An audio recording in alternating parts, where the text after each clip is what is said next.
tuning in. This is After Bottoms coming with another video review. And today we're going to be taking a look at the first Gokin NT-01 Cerebral, which, as you can see, is a representation of the Teenage Mutant Ninja Turtle character known as Krang in his android body.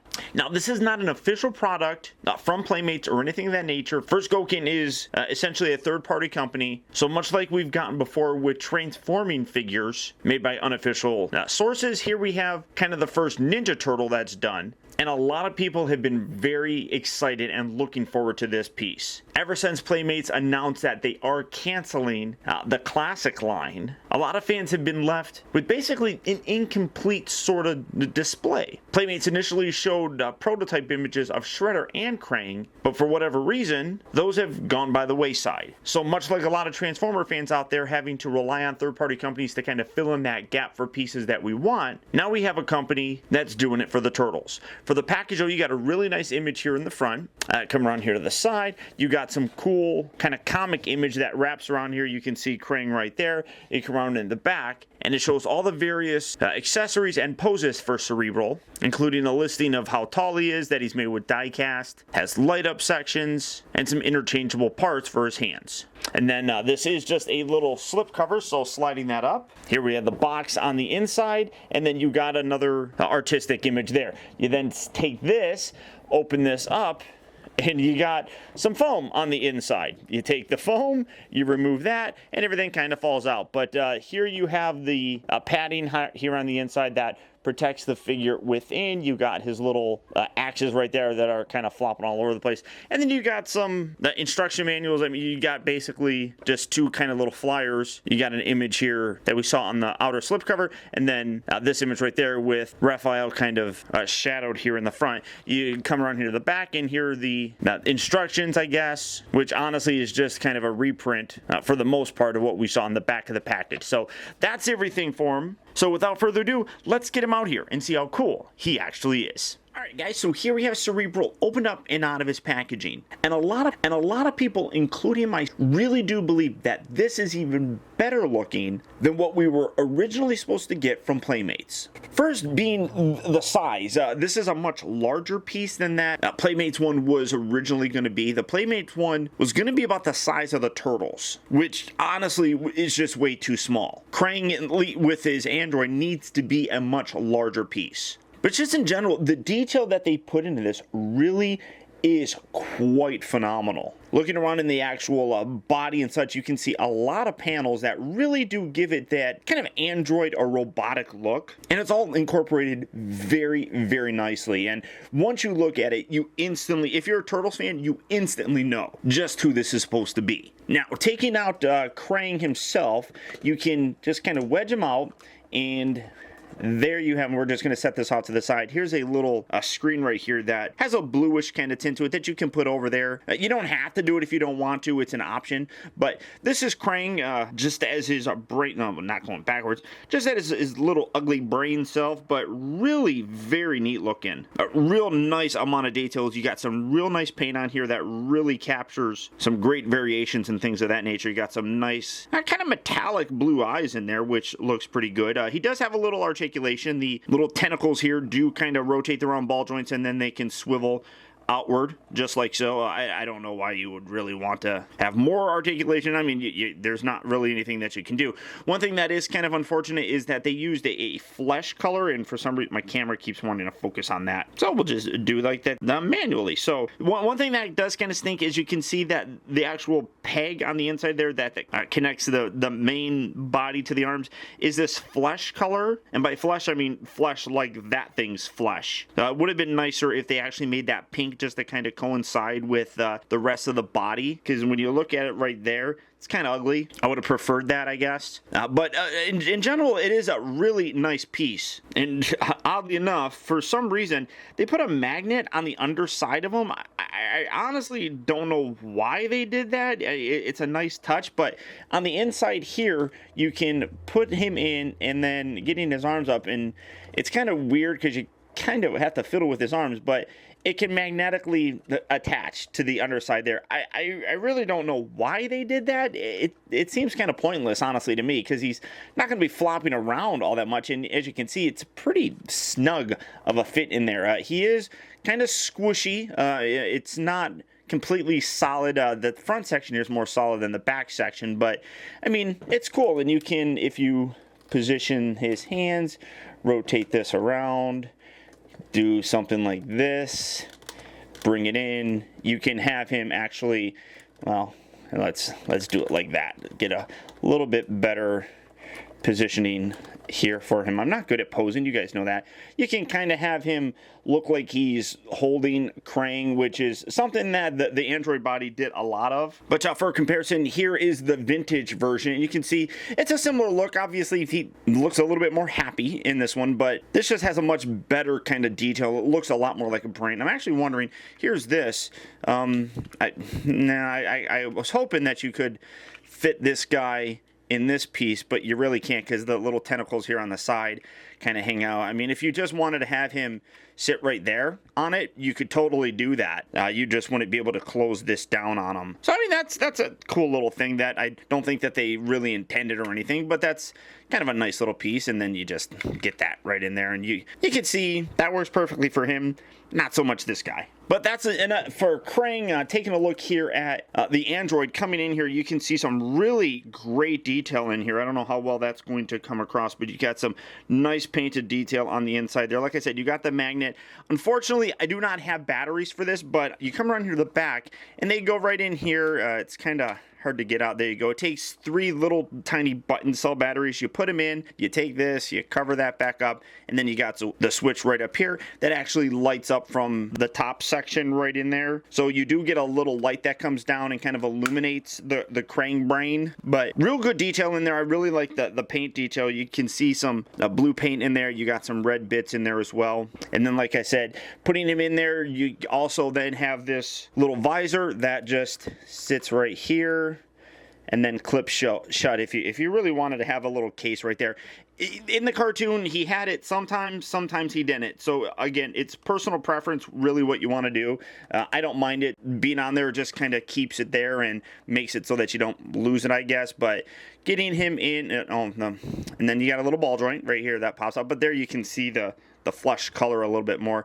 So just wedge that right back in there. So putting that in, again, it's a fairly tight fit, so, and you can see it kind of just grabs it, and then you just position it around there. I don't, again, know why it really matters. I mean, I don't see a lot of people displaying their figures upside down, so you have that. But for the Android body, it looks really great. As I talked about, you got some nice panel details on there. This does have die cast. These sections right here are all die cast, and it's actually a really nice paint job on there as well. And then the feet down here are also die cast. Unfortunately, mine, it seems as if the feet are assembled a little incorrectly, or the peg is a little bit longer. As you can see, this kind of, you don't see the peg. This one here, you kind of see the peg hanging out a little bit more. So it's like this foot sits a little bit lower than the other one. See if I can show that. I mean, it's more in hand. I notice it, or maybe if I straighten it, yeah, you can kind of see right there that this leg, or this foot, hangs down a little bit lower. That kind of throws things off, and that wasn't him breaking, that was just the joint for it. But you can mitigate the weird, extended foot a little bit if you just spread out his legs. I don't know if that's indicative of all of them, but again, this is a third-party figure, so things are not always going to be the exact same. I love the head sculpt on here. You got that very neutral kind of frowny face. You got the cool visor. You got the little antenna thing sticking up. But just in general, some really great detail. Now, the other accessories he comes with are these little axes. These are all in just ball joints, so you just pop that off and then put that right back on there, and then you can have him with an axe. The actual cartoon show had the Android body capable of altering his size, altering basically his molecular structure, and he could kind of, got a little scuff right on there. That's kind of ugly. But he could change his shape and, obviously create weapons, so you can do that. You can take this one, again, ball joint, pop that off, pop that on there, and you can create, you know, well, if that will stay on there, good. And you can create a cool kind of look for him, all weaponed up. But these are the only weapons really that he comes with. It's kind of unfortunate. I really wish he would have came with maybe a gun or something like that he could replace his hands with. That would have been neat. But again, just the overall size of him is really kind of all he's about. And like I said, his size is really what separates this guy from how the official Playmates one looked. This is just a much better scale. So bringing in a couple figures for some comparisons, here you have him next to the official Bebop and Rocksteady in the Classics line from Playmates. And while he might be a little bit too big, the initial size, like I said, that the official Krang had him about the size of these guys, which just would have looked, in my opinion, way too wrong.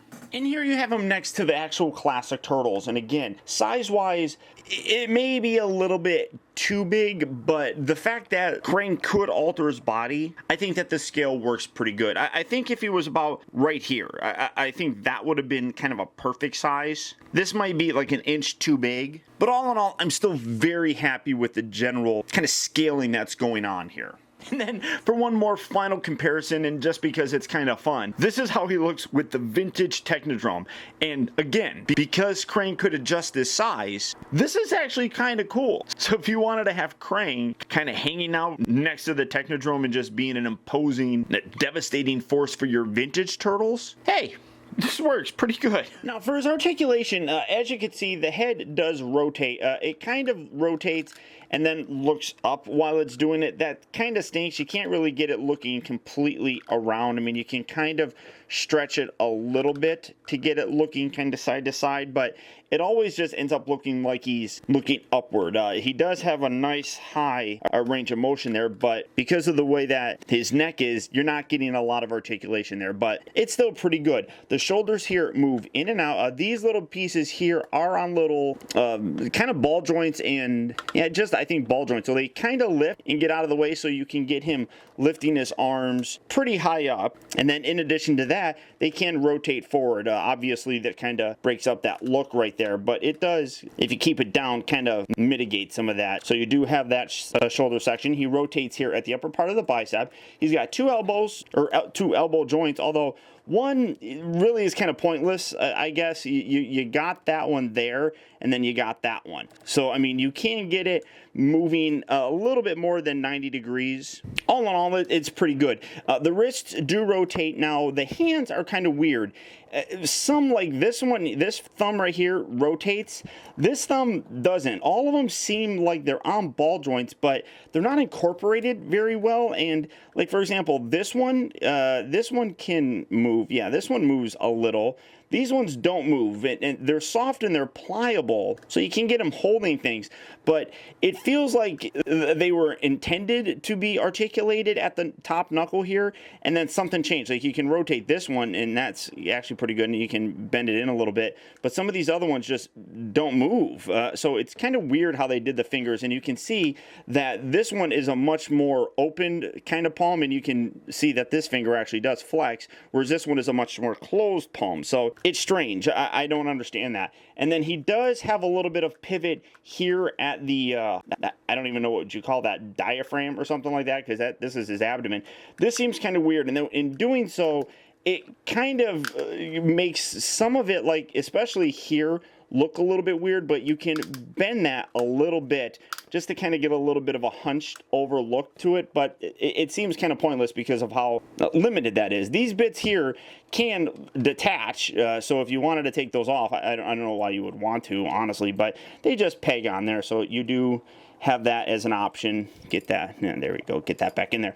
He does rotate at the lower section here, so you do have that range of motion. The actual hips move forward and back. You can hear ratchet joints, but it doesn't move really far. You can hear one, back, and that's it for both sides, really. You can get him not in a sitting pose. Well, you can get him not. That kind of misled you a little bit, didn't it? Because you thought I was going to say that you can, and then you actually can't. He rotates at the upper part of the thigh. It does move in and out. You can hear that there is a heavy ratchet joint right there. You bring it in, and it kind of locks, and then it pops out. So you can get him spreading his legs just like so. The knees have 2 joints in it as well, so you can get, you know, a pretty good backwards kick. You're not really kicking forward much at all. And then you come down here to the ankles. They rotate, they pivot, they kind of flex forward and back, and then the toe also does move forward. This one, there we go. That one does move forward a little bit more. So you can get, you know, a walking pose if you really balance them. Oh, are you going to do it right up? Yeah, there we go. So you can do something like that, although it's kind of weird looking. So a lot of articulation in it. Some of it is weird, though.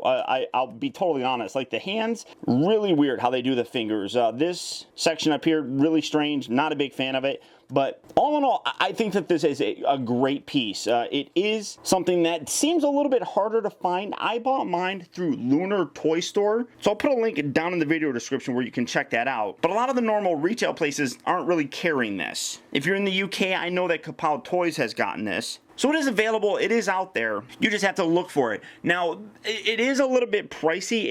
I think it's like $160. If you got it on early bird, it was like $140 or something. Now, I am used to third-party companies being fairly expensive, but for me, $160 feels like it's a little bit too much for this. I mean, yes, it does have die cast. It has terrific sculpting, great paint. I mean, you can see all the different paint variations here kind of in his legs as well. I mean, that's really very cool.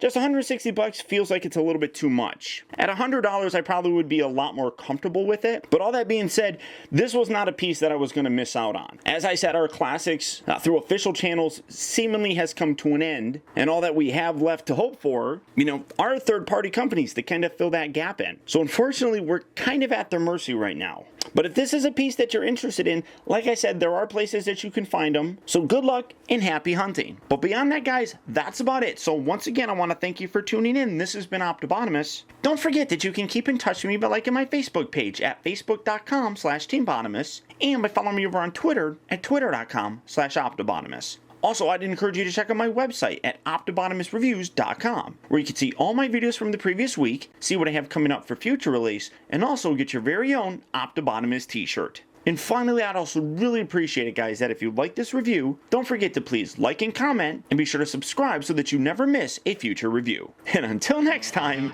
I'll talk to you later.